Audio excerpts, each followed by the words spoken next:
Cochin police officer Shivaji Rao ആണോ പുതിയ കമ്പനിയുടെ ചീഫ്? ഞങ്ങൾക്ക് കിട്ടിയ ഇൻഫർമേഷൻ വെച്ച് ശിവാജി റാവു ആണ് ആ ക്രിമിനൽ എന്നും പിന്നെ ആ പുതിയ കമ്പനിയുടെ ചീഫ് എന്നും വ്യക്തമായിരിക്കുന്നു. ഇത് സത്യമാണോ അല്ലയോ എന്ന് അറിയേണ്ട സമയം വന്നിരിക്കുന്നു. ഒരു പോലീസ് ഓഫീസറായിട്ട് ഇരുന്നിട്ട് അണ്ടർവേൾഡ് കമ്പനി നടത്തി എന്ന് അറിയുമ്പോൾ അത് വളരെ ഷോക്കിംഗ് ആയിട്ടുള്ള ഒരു വാർത്തയാണ്.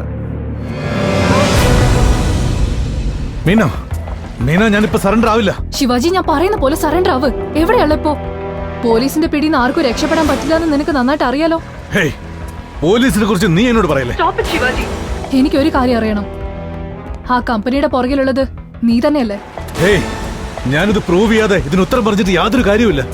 നമ്മൾ തമ്മിലുള്ള ബന്ധത്തിന്റെ പേരിൽ പറയാ. ഇപ്പൊ തന്നെ ആ ബജരംഗി അറസ്റ്റ് ചെയ്യേ. ആ പുതിയ കമ്പനിയെ കുറിച്ചുള്ള ഇൻഫർമേഷൻ തീർച്ചയായിട്ടും കിട്ടും.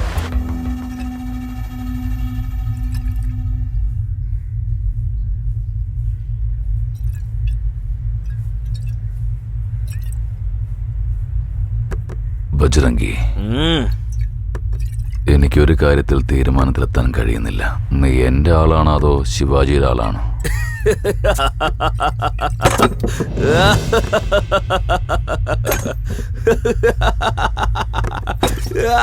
എന്തൊക്കെയായാലും ഡബിൾ ഗെയിം കളിക്കാൻ നീ വളരെ സമർത്ഥന.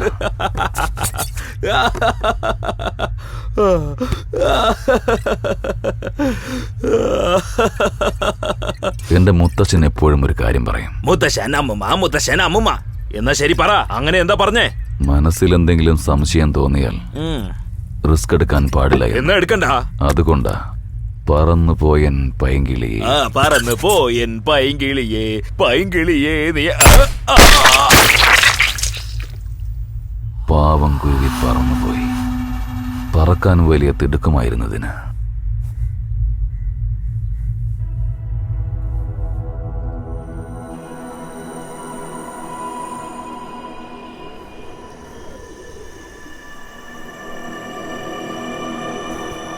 സർ, പസാരി ബജരംഗിയെ കൊന്നു കളഞ്ഞു സർ. ഞാൻ അറിഞ്ഞു. ശാലു എവിടെയുണ്ട്? ഇവിടെ തന്നെ ഉണ്ട് സർ. ഞാൻ എന്നാ കൊടുക്കാം. ഡാഡി എവിടെയുള്ളത്? കുഴപ്പമൊന്നുമില്ലല്ലോ. ശാലു, സോറി മോളെ. അവന്മാര് നിന്നെ എന്തെങ്കിലും ചെയ്യുമെന്ന് പേടിച്ച് നിന്നെ പെട്ടെന്ന് തന്നെ ഹോസ്റ്റലിൽ നിന്ന് മാറ്റേണ്ടി വന്നു. എനിക്ക് മനസ്സിലാവുന്നുണ്ട് ഡാഡി, പക്ഷേ ടിവിയിലേക്ക് ഡാഡിയെ കുറിച്ച്. ശാലു, ഇപ്പൊ നീ എന്നെ കുറിച്ച് കേട്ടുകൊണ്ടിരിക്കുന്നതിനേക്കാളും മോശം കാര്യങ്ങളായിരിക്കും ഇനി കേൾക്കുക. ഏത് ഡിപ്പാർട്ട്മെന്റിന് വേണ്ടിയാണോ ഞാൻ എന്റെ ജീവിതം മാറ്റിവെച്ചത്, ആ ഡിപ്പാർട്ട്മെന്റ് തന്നെ എന്നെ ഇപ്പൊ ക്രിമിനലായിട്ടാ കാണുന്നത്. പക്ഷേ ഇനി അങ്ങോട്ട് ഞാൻ ചെയ്യാൻ പോകുന്ന കാര്യങ്ങൾ കാണുമ്പോ എന്നെ ഇതില് കുടുക്കിയവനെ പോലും എന്നെക്കാളും നല്ലവനായിട്ട് തോന്നും. ഡാഡി, എനിക്ക് പേടിയാവുന്നു. Shalu, do you trust me? ഡാഡിയെക്കാളും കൂടുതൽ.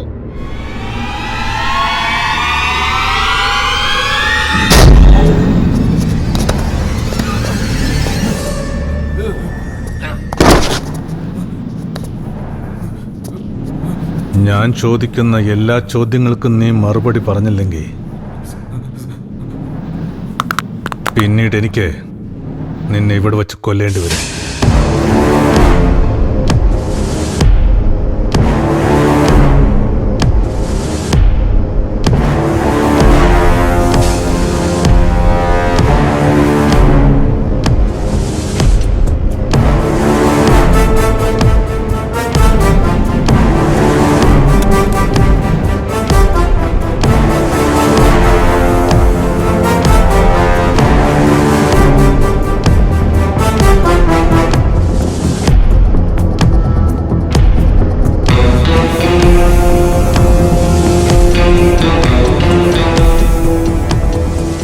ഈ റെഡ് ലൈറ്റ് ഒരിക്കലും ഗ്രീൻ ആവില്ല.